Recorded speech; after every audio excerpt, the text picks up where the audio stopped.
Le dernier quart d'heure de Smart Bourse, chaque soir, c'est le quart d'heure thématique. Le thème ce soir, c'est celui des actions européennes face aux tarifs commerciaux et aux incertitudes tarifaires également et leurs conséquences pour les entreprises européennes cotées. Nous en parlons avec Roland Caloyan, responsable de la stratégie Action européenne de Société Générale CIB. Bonsoir Roland. Bonsoir Grégoire. Merci beaucoup d'être avec nous. Bon, c'est redevenu un classique, les entreprises face aux tarifs douaniers. Si je dis pas de bêtises, on a 10% aujourd'hui, hein, c'est ça, pour accéder au marché américain, et puis des tarifs sectoriels, alors qu'il faut pondérer, parce que je crois que sur le secteur auto, on est à 25%, mais il y a un certain nombre d'exemptions en cours ou à venir qui libèrent quand même une partie de ce secteur pour les importations sur le territoire américain. Une fois qu'on a dit ça, comment est-ce que vous avez réfléchi, remis à jour d'ailleurs peut-être les conséquences de ces tarifs Trump 2.0 sur les entreprises européennes, avec des conséquences directes et aussi indirectes, Roland? Alors, évidemment, il y a les conséquences directes. Nous, on estime que l'impact sur la croissance européenne est aux alentours de 0,5 points de PIB. Donc, à la baisse, évidemment. Oui. Donc, c'est effectivement quelque chose qui va peser sur la croissance cette année. Alors, ce qui est difficile, j'ai envie de dire, quand on commence à regarder au niveau des valeurs, c'est qu'effectivement, il y a des exemptions. Et puis ensuite, il faut regarder pays par pays, secteur par secteur, j'ai envie de dire même boîte par boîte. Parce qu'il y a des entreprises, par exemple, on parlait de l'automobile, tel modèle est directement fabriqué aux États-Unis pour le marché américain, et il y a des modèles de marque allemande qui sont fabriqués aussi en Allemagne. Donc, c'est pas évident, on peut pas mettre un chiffre sur absolument tout. Et puis, toujours si on reste au niveau des valeurs, qui va payer ces tarifs? Est-ce que ça va être le consommateur américain? Donc, est-ce que les entreprises vont avoir du pricing power, c'est-à-dire vont être capables de monter les prix de 10%, de 25%, voire plus, c'est possible, ou est-ce qu'elles vont accepter de rogner une partie de leur marge, donc je monte mes prix que de 5 par exemple, et donc ça veut dire que j'ai un impact sur ma marge. Et comment ce choix va se faire, entreprise par entreprise ou secteur par secteur, Roland? Après ça va se décider secteur par secteur. Évidemment que si tout le monde va augmenter les prix, on va avoir un impact sur l'inflation, mais il se peut effectivement que certains vont essayer de chercher à gagner des parts de marché. Donc j'ai envie de dire, ça dépend aussi dans le secteur. L'élasticité du prix va être très important, parce que sur certains secteurs, le prix est très important. Dans d'autres secteurs ou dans d'autres, j'ai envie de dire, gamme de produits, quand on pense à l'automobile, par exemple, c'est le plus évident. On peut être moins sensible au prix, finalement, quand on veut ce modèle renouveler, de voiture premium, on veut ce modèle de voiture premium. Le prix est moins important. Est-ce qu'on pourrait retrouver des comportements de marge, comme ceux qu'on a vus pendant le Covid, c'est-à-dire des entreprises sans réel pricing power structurel, fondamental, se dire l'occasion est trop belle, puisque de toute façon il y a une telle confusion autour des tarifs, le consommateur, je caricature, mais le consommateur il verra que du feu, hop, j'en profite pour mettre moi aussi en place quelques hausses de prix. Est-ce qu'on a vu les marges de profit tirées à la hausse par les effets inflationnistes du Covid? Est-ce qu'on peut revoir ce genre de comportement? Alors, oui, mais de manière assez limitée, parce que le Covid, c'était une problématique de supply chain mondiale, chaîne d'approvisionnement. Donc, il n'y avait pas assez de pièces, en gros, pour tous les fabricants.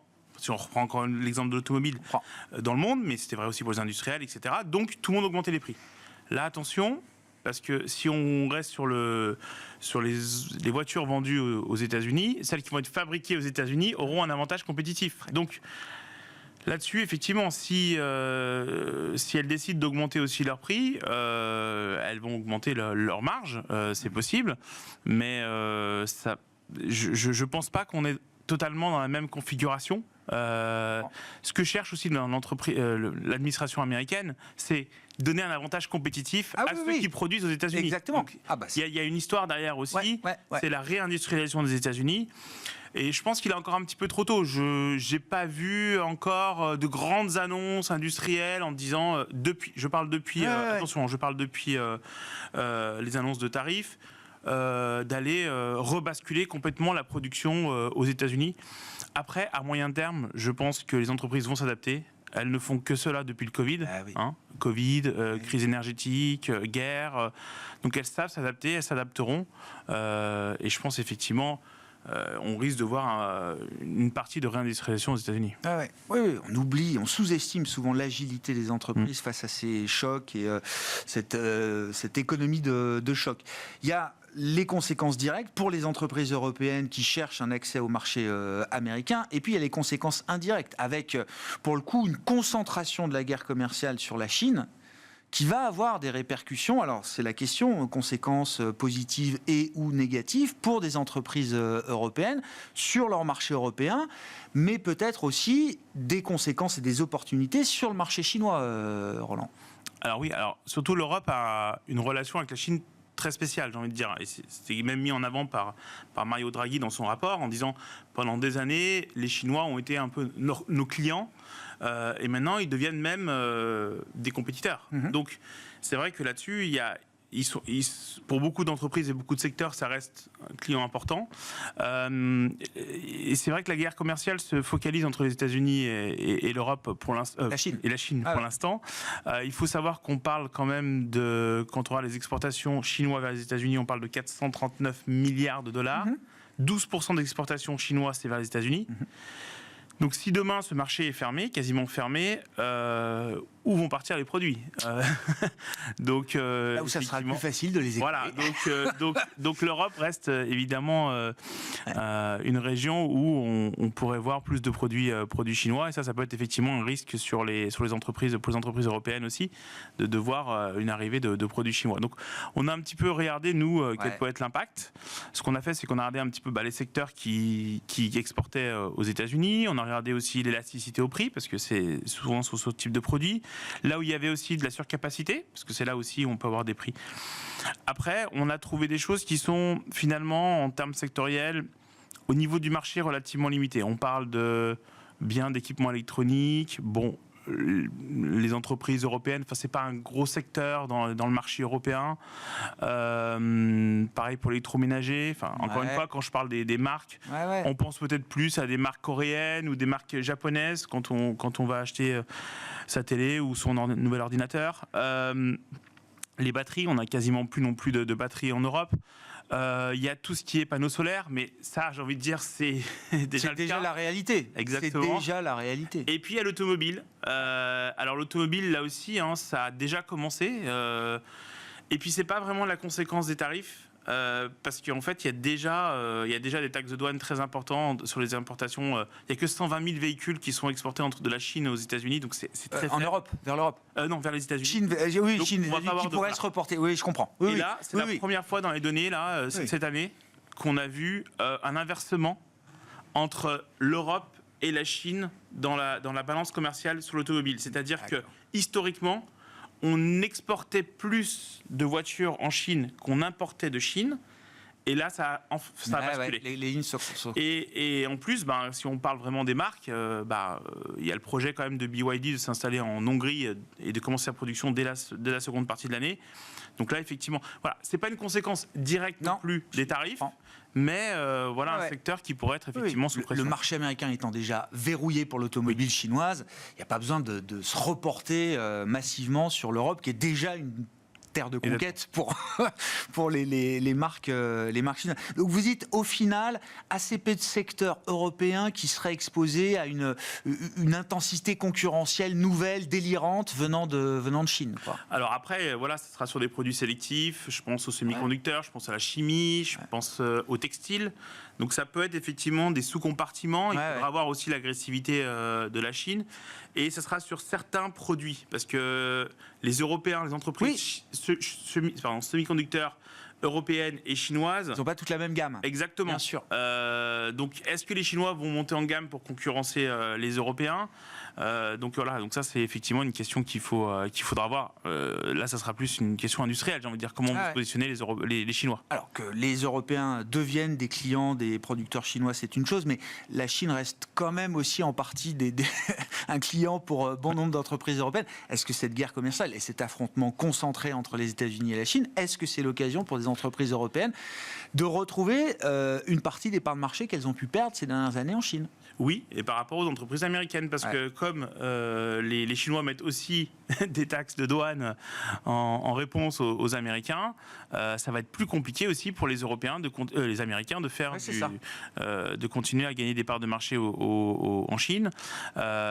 Et pareil, on peut se dire que sur le marché américain, il y aura des opportunités aussi. Donc, quelque part, l'Europe, quand on regarde un petit peu son positionnement, c'est pour ça qu'il n'y a pas eu de représailles.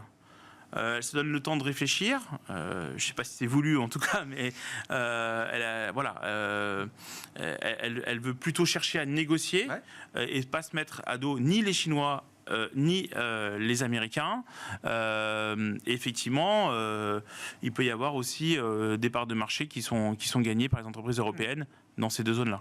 Une fois qu'on a dit ça et qu'on a fait tout ce travail effectivement sur les tarifs et les conséquences pour les entreprises européennes, comment vous regardez le marché, les actions européennes aujourd'hui, les grands indices actions en Europe aujourd'hui, ça traite à quel niveau, pour quel type de scénario est-ce qu'on est positionné, notamment de scénario de croissance bénéficiaire des entreprises. Alors on est encore au début, dans la première partie de la saison de publication de résultats, mais comment est-ce que vous trouvez le niveau de valorisation du marché européen là aujourd'hui par rapport à ces perspectives ? Alors, moi je trouve que le marché aujourd'hui il est valorisé de manière totalement, on dit fair value, c'est-à-dire plutôt correct. Pour vous donner par exemple un chiffre qui est assez intéressant, on est entre 13 et 14 fois quand on regarde les bénéfices, quand on regarde les ratios, les multiples, c'est la moyenne depuis 2009. Sur le marché européen. Et pourquoi on a l'impression que c'est pas cher ? On a l'impression que c'est pas cher parce que le marché américain, lui, se traite sur des primes beaucoup plus importants et même par rapport à son historique. Exactement. Donc c'est vrai, on regardait ça depuis 2009, depuis la grande crise financière. L'Europe est en gros à sa moyenne, les États-Unis sont bien au-dessus de leur moyenne, et par exemple le Japon, on mentionne le côté value, est en dessous de sa moyenne. Mais voilà, sur l'Europe, c'est dur de dire aujourd'hui, l'Europe est vraiment peu chère. Par rapport aux États-Unis, oui. Ensuite, la croissance bénéficiaire, depuis 2 ans, on n'en a pas, c'est zéro. Alors, c'est pas négatif, mais c'est zéro. On était sur une croissance bénéficiaire attendue en 2025, avant les annonces de tarifs, autour de 5-6%. Là, effectivement, il y a les résultats. Et ce qu'on voit dans les estimations flash, c'est-à-dire que si vous prenez en compte les derniers changements des analystes, les tout derniers changements d'estimation, on commence à voir effectivement que les choses sont en train de s'effriter, effectivement. Il y a plusieurs raisons. Il y a évidemment les tarifs et la croissance, l'euro-dollar aussi qui pèse. On estime qu'à peu près 10% de baisse du dollar, c'est environ 4% au niveau du marché de baisse des BPA. Donc tout ça, effectivement, fait qu'on pourrait voir dans les prochaines semaines des révisions baissières. Merci beaucoup, Roland. Merci d'être venu nous voir pour parler de ces actions européennes. Roland Calognan, le responsable de la stratégie Action européenne de Société Générale CIB, était avec nous, l'invité de ce dernier quart d'heure de Smart Bourse.